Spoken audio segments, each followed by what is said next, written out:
More than 1,500 people who participated in January 6th. They're now either pardoned, had their sentences commuted, or their cases dismissed after President Trump's executive order. Today, the very first person to breach the Capitol grounds walked out of federal custody in Brooklyn. And our Mahsa Saeidi was the only one to speak with him. January 6th, outside the Capitol. Video shows the moment crowds toppled the barricade. Officer Carolyn Edwards knocked unconscious. Prosecutors say this man, Ryan Samsel, was the very first to breach the perimeter. Found guilty of assault, he was facing up to 20 years.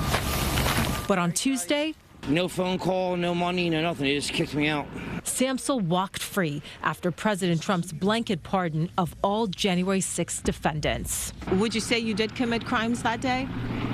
If I did, I would say maybe a civil disorder, maybe a misdemeanor. I've been beaten. My right eye still doesn't work. I mean, when's enough? When you breached the perimeter, what was the plan at that point? Just stay there and wave my flag.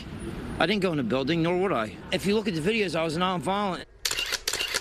Prosecutors say Samsel was immediately confrontational that day, berating one officer, pulling riot gear off another. In 2022, Officer Carolyn Edwards testified before a House committee. I was pushed backwards. At that point, I had blacked out, but the back of my head clipped the concrete stairs behind me. What I saw was just a war scene. Would you like to apologize to the Capitol police officers from that day? Yeah, I would. You know, I think that they had a job to do, and there's a video of me shaking the cop's hand that I allegedly assaulted. We shook hands. More than 140 police officers were injured during the chaos, even some in the GOP criticizing the pardoning of violent rioters.